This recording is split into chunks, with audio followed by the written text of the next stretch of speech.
Hi friends, ಹೇಗಿದ್ದೀರಿ ಎಲ್ಲ? ಶ್ರುತಿ ಪಾಕಕ್ಕೆ ನಿಮಗೆ ಎಲ್ರಿಗೂ ಸ್ವಾಗತ. ಫ್ರೆಂಡ್ಸ್ ನೋಡಿ, ಇದು ಸಬ್ಬಕ್ಕಿ ಪಾಯಸ. ಇವತ್ತು ನಾನು ನಿಮಗೆ ತೋರಿಸ್ತಾ ಇರೋದು ಇದೇ ರೆಸಿಪಿನ. ಈ ಸಬ್ಬಕ್ಕಿ ಪಾಯಸನ ಹೇಗೆ ಮಾಡೋದು ಅಂತ ನಾನು ಇವಾಗ ನಿಮಗೆ ಹೇಳ್ಕೊಡ್ತೀನಿ. ಬನ್ನಿ ನೋಡೋಣ ಇದನ್ನು ಹೇಗೆ ಮಾಡ್ತೀನಿ ಅಂತ. ಫ್ರೆಂಡ್ಸ್, ಇದನ್ನು ನಾನು ಹೋಟೆಲ್ ಶೈಲಿನಲ್ಲೇ ತೋರಿಸ್ತಾ ಇದ್ದೀನಿ. ಹೋಟೆಲ್ ಸ್ಟೈಲ್ ಇದು. ಬೇಗ ಆಗುತ್ತೆ ಫ್ರೆಂಡ್ಸ್. ಇದು ಅಂದರೆ ಸಬ್ಬಕ್ಕಿನ ನೆನೆಸಿಟ್ಕೋಬೇಕು, ಆವಾಗ ಮಾತ್ರ ಬೇಗ ಆಗುತ್ತೆ. ಫ್ರೆಂಡ್ಸ್, ಕರೆಕ್ಟಾಗಿ ನೋಡ್ಕೊಳ್ಳಿ. ಇಲ್ಲೊಂದು ಪಾತ್ರೆ ಬಿಸಿಗಿಟ್ಟಿದ್ದೀನಿ ನಾನು. ಬಿಸಿಗಿಟ್ಬಿಟ್ಟು ಅದಕ್ಕೆ ಈ ಚಮಚದಲ್ಲಿ 2 ಚಮಚ ತುಪ್ಪ ಹಾಕ್ತಾಯಿದ್ದೀನಿ. ತುಪ್ಪ ಕರಗಿದ ಮೇಲೇ ಕ್ಲೀನಾಗಿ ಬಾದಾಮಿ ಹಾಕಬೇಕು. ಸ್ವಲ್ಪ ಇದು ಫ್ರೈ ಆಗಿ, ಈಗ ದ್ರಾಕ್ಷಿ ಗೋಡಂಬಿ ನಾನು ಇಟ್ಟಿದ್ದೀನಿ, ಅದನ್ನು ಹಾಕ್ತಾಯಿದ್ದೀನಿ.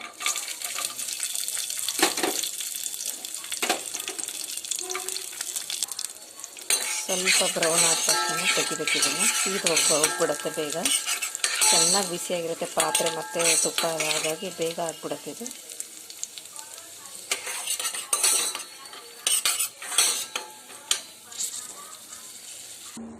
ಇದು ಫ್ರೈ ಆದ ತಕ್ಷಣ ಒಂದು ಬಟ್ಲಿಗೆ ನಾವು ಟ್ರಾನ್ಸ್ಫರ್ ಮಾಡ್ಕೋಬೇಕು. ಫ್ರೆಂಡ್ಸ್ ನೋಡಿ, ಈ ಬಟ್ಲಿಗೆ ಈಗ ನಾನು 3 ಗ್ಲಾಸಷ್ಟು ಹಾಲು ತೊಗೊಳ್ತಾ ಇದ್ದೀನಿ. ಚೆನ್ನಾಗಿ ಬಿಸಿಯಾಗಿರಬೇಕು ಹಾಲು. ಈ ಗ್ಲಾಸಲ್ಲೇ ನಾನು ಇದು ಸಬ್ಬಕ್ಕಿ ತೊಗೊಳೋದು, ಹಾಗಾಗಿ ಇದೇ ಗ್ಲಾಸಲ್ಲಿ 3 ಗ್ಲಾಸಷ್ಟು ಹಾಕೊಳ್ಳೋಣ. 2ನೇ ಬಟ್ಲು ಹಾಕ್ತಾಯಿದ್ದೀನಿ. ಗ್ಲಾಸಲ್ಲ ಇದು, ಬಟ್ಲು, ಸಾರಿ. ಇದು 3ನೇ ಬಟ್ಲು. ಮತ್ತು ಕಡಿಮೆ ಅನಿಸಿದರೆ ಸಬ್ಬಕ್ಕಿ ಏನಾದರೂ ಪಾಯಸ ಗಟ್ಟಿ ಆಗ್ತಾಯಿದ್ರೆ ಇನ್ನೊಂದು ಸ್ವಲ್ಪ ಮಿಕ್ಸ್ ಮಾಡ್ಕೋಬೇಕು. ಅದಕ್ಕೆ ಫಸ್ಟೇ ನಾನು 1 ಲೀಟ್ರ್ ಹಾಲನ್ನು ಚೆನ್ನಾಗಿ ಬಿಸಿ ಮಾಡಿಟ್ಕೊಂಡ್ಬಿಟ್ಟಿದ್ದೀನಿ, ಚೆನ್ನಾಗಿ ಕುದಿಸಿಟ್ಕೊಂಡಿದ್ದೀನಿ. ಫ್ರೆಂಡ್ಸ್, ಈ ಹಾಲು ಚೆನ್ನಾಗಿ ಕುದೀತಾ ಇದೆ. ಈಗ ನಾನು ಯಾವ ಗ್ಲಾಸಲ್ಲಿ 3 ಬಟ್ಲು ನಾನು ಯಾವುದರಲ್ಲಿ ಹಾಲು ಹಾಕಿದ್ದೆ ಅದೇ ಬಟ್ಲಲ್ಲಿ ನಾನು 1 ಬಟ್ಲು ಫುಲ್ಲು ಇದು ಹಾಕ್ತಾಯಿದ್ದೀನಿ. ಇದನ್ನು ನೆನೆಸಿಟ್ಟಿದ್ದೆ ನಾನು, ಒಂದು 4 ಅವರ್ಸ್ ನೆನೆಸಿದ್ದೆ. ಸಬ್ಬಕ್ಕಿ ಹಾಕ್ತಾಯಿದ್ದೀನಿ. ಕೈ ಆಡಿಸ್ಬೇಕು, ಬೇಗ ಕೈ ಆಡಿಸ್ಬೇಕು, ಇಲ್ಲ ಅಂತ ಹೇಳಿದ್ರೆ ಇದು ತಳ ಹಿಡಿದ್ಬಿಡುತ್ತೆ. ಈಗ ಚೆನ್ನಾಗಿ ಕುದಿಸ್ಬೇಕು. ಇದನ್ನು ಹಾಲಲ್ಲೇ ಬೇಯಿಸ್ಬೇಕು, ಆವಾಗ ತುಂಬ ರುಚಿಯಾಗಿ ಬರುತ್ತೆ. ಇಲ್ಲ ಅಂತ ಹೇಳಿದ್ರೆ ನೀರಿಗೆಲ್ಲ ಹಾಕಬಾರ್ದು ಫ್ರೆಂಡ್ಸ್. ಇದು ಹಾಲಿಗೆ ನೀರು ಮಿಕ್ಸ್ ಮಾಡಿಬಿಟ್ರೆ ಟೇಸ್ಟೇ ಹೋಗ್ಬಿಡುತ್ತೆ. ಅದು ಅಷ್ಟು ಟೇಸ್ಟ್ ಅನಿಸಲ್ಲ ನಮಗೆ ಯಾಕೋ. ಇದು ಚೆನ್ನಾಗಿ ಕೈ ಆಡಿಸ್ತಾ ಇರಬೇಕು. ಮೀಡಿಯಮ್ ಉರಿ ಮಾಡ್ಕೋಬೇಕು ಫಸ್ಟು. ಈ ರೀತಿ ಚೆನ್ನಾಗಿ ಕೈ ಆಡಿಸ್ಬೇಕು ಫ್ರೆಂಡ್ಸ್. ಇದನ್ನು ನೋಡ್ಕೊಳ್ಳಿ, ಹೀಗೆ ಕೈ ಆಡಿಸ್ತಾ ಇರಬೇಕು. ಮೀಡಿಯಮ್ ಉರಿ ಇರಬೇಕು ಸ್ಟವ್. ಇದು ಬೇಯಬೇಕು. ಸಬ್ಬಕ್ಕಿ ನೆನೆಸಿರ್ತೀವಲ್ಲ, ಬೇಗನೆ ಬೆಂದ್ಬಿಡುತ್ತೆ, ಚೆನ್ನಾಗಿ ಬೇಯುತ್ತೆ. ಇದು ಬೆಂದಾಗಿದೆ ಅಂತ ಹೇಳಿದ್ರೆ ಹೆಂಗೆ ಗೊತ್ತಾಗುತ್ತೆ ಅಂತ ಹೇಳಿದ್ರೆ, ಇದು ಟ್ರಾನ್ಸ್ಪರೆಂಟ್ ಆಗಿಬಿಡುತ್ತೆ, ಗೊತ್ತಾಗ್ಬಿಡುತ್ತೆ ಅವಾಗ.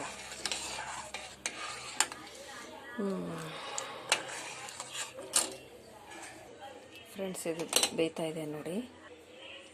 ಬೇಯ್ತಾ ಇದೆ ಅಂತ ಹೇಳೋದಕ್ಕೆ ನೋಡಿ, ಇದು ಟ್ರಾನ್ಸ್ಪರೆಂಟ್ ಆಗ್ತಾಯಿದೆ ನೋಡಿ ಸಬ್ಬಕ್ಕಿ.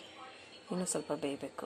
ಪೂರ್ತಿ ಬೆಂದ್ಬಿಟ್ರೆ ಫುಲ್ಲು ಪ್ರತಿಯೊಂದು ಕಾಳು ಕೂಡ ಬೆಂದ ತಕ್ಷಣ ಟ್ರಾನ್ಸ್ಪರೆಂಟ್ ಆಗುತ್ತೆ. ಪ್ರತಿಯೊಂದು ಬೆಂದಿದೆ ಅಂತ ಒಂದ್ಸಲ ಚೆಕ್ ಮಾಡ್ಕೋಬೇಕು ಫ್ರೆಂಡ್ಸ್. ಈ ರೀತಿ ಸಬ್ಬಕ್ಕಿ ಬೇಗ ಬೇಯಬೇಕಂತ ಹೇಳಿದ್ರೆ ಒಂದು 3-4 ಗಂಟೆ ನೆನೆಸಿರಬೇಕು. ನಾನು ನೆನೆಸ್ಕೊಂಡಿದ್ದೆ, ನೀರಲ್ಲೇ ನೆನೆಸಿರೋದು. ಸಬ್ಬಕ್ಕಿ ಮುಳುಗೋವಷ್ಟು ಹಾಕಿದರೆ ಸಾಕು ನೀರನ್ನು, ತುಂಬ ಜಾಸ್ತಿ ಹಾಕ್ಲಿಕ್ಕೆ ಹೋಗಬಾರ್ದು. ಸಬ್ಬಕ್ಕಿ ಮುಳುಗಬೇಕಷ್ಟೆ. ನೋಡಿ, ಚೆನ್ನಾಗಿ ಬೇಯ್ತಾ ಇದೆ. ಇನ್ನೂ ಸ್ವಲ್ಪ ಬೇಯಬೇಕಿದು ಫ್ರೆಂಡ್ಸ್. ಇದು ಬೇಯ್ತಾ ಇದೆ ಫ್ರೆಂಡ್ಸ್. ಇದಕ್ಕೆ ನಾನು ನಾರ್ಮಲ್ ಸಬ್ಬಕ್ಕಿ ತೊಗೊಂಡಿದ್ದೀನಿ. ನೀವು ನೈಲಾನ್ ಸಬ್ಬಕ್ಕಿ ಕೂಡ ತೊಗೊಂಡು ಮಾಡ್ಕೋಬೋದು, ಅದು ಕೂಡ ಚೆನ್ನಾಗಿ ಟೇಸ್ಟ್ ಇರುತ್ತೆ. ಈಗ ಫ್ರೆಂಡ್ಸ್, ನಾವು ಈ ದ್ರಾಕ್ಷಿ ಗೋಡಂಬಿ ಏನು ಹುರಿದಿಟ್ಕೊಂಡಿದ್ದೀವಿ ಇದನ್ನು ಹಾಕೋ ಟೈಮ್ ಇದು. ಈಗ ಇದು ಕೂಡ ಇನ್ನೊಂದು ಸ್ವಲ್ಪ ಬೇಯಬೇಕು ಸಬ್ಬಕ್ಕಿ, ಹಾಗಾಗಿ ಹಾಕ್ತಾಯಿದ್ದೀನಿ. ಇದು ಸಬ್ಬಕ್ಕಿ ಜೊತೆಗೆ ಬೆಂದಮೇಲೆ ಈ ದ್ರಾಕ್ಷಿ ಅದೆಲ್ಲ ದ್ರಾಕ್ಷಿ ಇನ್ನೂ ಸ್ವಲ್ಪ ಉಬ್ಕೊಂಡ್ಬಿಡುತ್ತೆ, ಚೆನ್ನಾಗಾಗತ್ತೆ. ಅದು ಕೂಡ ಬೆಂದರೆ ಚೆನ್ನಾಗಿರುತ್ತೆ ಫ್ರೆಂಡ್ಸ್. ಇದು ಬೆಂದಿದೆ ನೋಡಿ. ಈಗ ಬೆಂದ ಮೇಲೇ ಅದಕ್ಕೆ ನಾವು ನೋಡಿ, ದ್ರಾಕ್ಷಿ ಗೋಡಂಬಿ ಎಲ್ಲ ಬೆಂದಿದೆ, ಚೆನ್ನಾಗಿ ಬೆಂದಿದೆ. ದ್ರಾಕ್ಷಿ ಚೆನ್ನಾಗಿ ಅರಳ್ತಾ ಇದೆ ಇದರಲ್ಲಿ. ಈ ರೀತಿ ನಾವು ಕೈ ಆಡಿಸ್ತಾನೆ ಇರಬೇಕು, ಇಲ್ಲ ಅಂತ ಹೇಳಿದ್ರೆ ತಳ ಹಿಡಿದ್ಬಿಡುತ್ತೆ. ಅದು ಬೇಯವರು ಕೈ ಆಡಿಸ್ತಾನೆ ಇರಬೇಕು ನಾವು. ನೋಡಿ ಎಷ್ಟು ಗಟ್ಟಿಯಾಗಿಬಿಟ್ಟಿದೆ. ನಾನು 3ರಷ್ಟು ನೀರು ಹಾಕಿದ್ದೀನಿ. 1 ಕಪ್ ಸಬ್ಬಕ್ಕಿಗೆ ನಾನು 3 ಕಪ್ ಹಾಲು ಹಾಕಿದ್ದೀನಿ. ಸಾರಿ, ನೀರಲ್ಲ, ಹಾಲು. ಆದರೂ ಕೂಡ ಎಷ್ಟು ಗಟ್ಟಿಯಾಗಿದೆ ನೋಡಿ. ಈಗ ನಾನು ಸಕ್ಕರೆ ಹಾಕ್ತಾಯಿದ್ದೀನಿ. ಎಷ್ಟು ತೊಗೊಂಡಿದ್ದೀನಿ ಅಂತ ಹೇಳ್ತೀನಿ. ನಾನು 1 ಕಪ್ಪು ಸಬ್ಬಕ್ಕಿ ತೊಗೊಂಡಿದ್ದೆ. ಇದೇ ರೀತಿ 1 ಬಟ್ಲಲ್ಲಿ ಸಬ್ಬಕ್ಕಿ ತೊಗೊಂಡಿದ್ದೆ. ಅದಕ್ಕೆ ನಾನು ಅರ್ಧ ಕಪ್ಪು ಸಕ್ಕರೆ ಹಾಕ್ತಾಯಿದ್ದೀನಿ. ಇದು ನಿಮ್ಮ ಟೇಸ್ಟಿಗೆ ಅನುಗುಣವಾಗಿ ಹಾಕ್ಕೋಬೇಕು. ರುಚಿ ಇದು ಸಕ್ಕರೆನ ಕೆಲವರು ಜಾಸ್ತಿ ಸಿಹಿ ತಿಂತಾರೆ, ಕೆಲವರು ಮೀಡಿಯಮ್ ತಿಂತಾರೆ. ಇದು ಮೀಡಿಯಮ್ ಸಿಹಿ ಬರುತ್ತೆ. ಅರ್ಧ ಬಟ್ಲು ನಾನು ಒಂದು ತೊಗೊಂಡಿದ್ರೆ ಅದಕ್ಕೆ ಅರ್ಧ ಭಾಗ ಅಷ್ಟು, ಒಂದು ಬಟ್ಲು ತೊಗೊಂಡಿದ್ದೆ ಸಬ್ಬಕ್ಕಿ, ಅದಕ್ಕೆ ಅರ್ಧ ಬಟ್ಲು ಸಕ್ಕರೆ ಹಾಕ್ತಾಯಿದ್ದೀನಿ.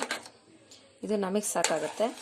ನೀವು ನೋಡಿ ಜಾಸ್ತಿ ಹಾಕ್ಕೋಬೋದು ಅಥವಾ ಕಡಿಮೆನೂ ಮಾಡ್ಕೊಬೋದು. ಕೆಲವರು 3-4 ಸ್ಪೂನ್ ಅಷ್ಟೇ ಹಾಕ್ತಾರೆ.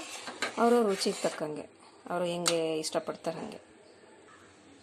ಫ್ರೆಂಡ್ಸ್ ನೋಡಿ, ಇದನ್ನು ಚೆನ್ನಾಗಿ ಕಾಯಿಸ್ತಾ ಇರಬೇಕು. ಉರಿ ಮಾತ್ರ ಸಣ್ಣದಾಗಿ ಇರಬೇಕು, ಇಲ್ಲ ಅಂತ ಹೇಳಿದ್ರೆ ತಳ ಹಿಡಿದ್ಬಿಡುತ್ತೆ. ಈಗ ನೆಕ್ಸ್ಟ್ ಏನು ಹಾಕೋಣಂತ ನೋಡೋಣ ಬನ್ನಿ ಫ್ರೆಂಡ್ಸ್. ಈಗ ನಾನು ಲಾಸ್ಟಲ್ಲಿ ಏಲಕ್ಕಿ ಪುಡಿ ಹಾಕ್ತಾಯಿದ್ದೀನಿ. ಇದಾಗಿರುತ್ತೆ, ಅದಕ್ಕೆ ಲಾಸ್ಟ್ ಅಂತ ಹೇಳ್ತಾಯಿದ್ದೀನಿ. ಏಲಕ್ಕಿ ಪುಡಿನ ನಾನು ಸಕ್ಕರೆನಲ್ಲಿ ಕುಟ್ಟಿ ಪುಡಿ ಮಾಡ್ಕೊಂಡಿದ್ದೀನಿ.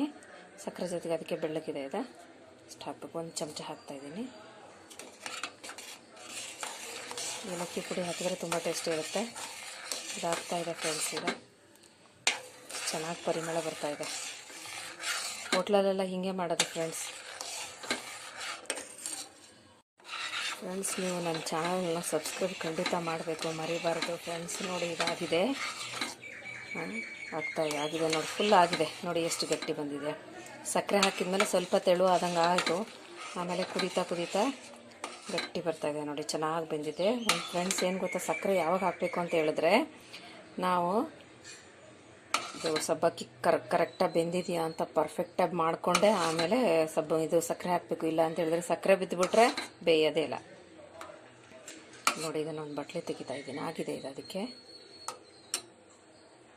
ಫ್ರೆಂಡ್ಸ್ ಈ ರೀತಿ ನೋಡಿ, ಅರ್ಧ ಭಾಗ ಬಿಸಿಲು ಬರ್ತಾಯಿದೆ, ಅರ್ಧ ಭಾಗ ನೆರಳಿದೆ ಅಂತ ಹೇಳಿದ್ರೆ ನಮ್ಮದು ಕಿಚನ್ ರೂಮ್ ಕಿಟಕಿ ನೋಡಿ, ಕಿಟಕಿಯಿಂದ ಇದು ಬರ್ತಾಯಿದೆ ನಮಗೆ ಬಿಸಿಲು. ಹಗಲೊತ್ತು ಈ ಪ್ರಾಬ್ಲಮ್ ಆಗುತ್ತೆ ನಮಗೆ. ರಾತ್ರಿ ನೋಡಿದ್ರೆ ಕತ್ಲು ಫುಲ್ಲು ಕತ್ಲು. ವಿಡಿಯೋ ಏನು ಅಡುಗೆ ತೋರಿಸ್ಬೇಕಾದ್ರೆ ಫುಲ್ಲು ಡಾರ್ಕ್ ಇರುತ್ತೆ. ಎಷ್ಟು ಲೈಟ್ ಹಾಕಿದರೂ ಕೂಡ ನೋಡಿ, ಲೈಟ್ ಉರಿತಾ ಇದೆ ಹಗಲೊತ್ತು ಕೂಡ. ಅದ್ರ ಹಾಗೆ ಏನು ವ್ಯತ್ಯಾಸ ಇಲ್ಲ. ರಾತ್ರಿ ಒಂಥರ ಪ್ರಾಬ್ಲಮ್ಮು, ಹಗಲೊತ್ತು ಒಂಥರ ಪ್ರಾಬ್ಲಮ್ ನಾನು ವಿಡಿಯೋ ಮಾಡುವಾಗ. ಫ್ರೆಂಡ್ಸ್ ನೋಡಿ, ಹೀಗೆ ರೆಡಿಯಾಗಿದೆ ನನ್ನ ಸಬ್ಬಕ್ಕಿ ಪಾಯಸ. ಕಾಣಿಸ್ತಾ ಇದೆಯಾ ನೋಡಿ ಫ್ರೆಂಡ್ಸ್. ಇದನ್ನು ನಾನು ದ್ರಾಕ್ಷಿ ಗೋಡಂಬಿ ಎಷ್ಟು ಹಾಕ್ಕೊಂಡೆ ಅಂತ ಮತ್ತೆ ಕ್ವಶನ್ ಮಾಡಬೇಡ್ರಿ. 10 ಅಥವಾ 10ರಿಂದ 15 ಇದು ದ್ರಾಕ್ಷಿ ಗೋಡಂಬಿ ಮತ್ತು ಬಾದಾಮಿ ಇವೆಲ್ಲ 10-15 ಹಾಕ್ಕೊಂಡಿದ್ದೀನಿ.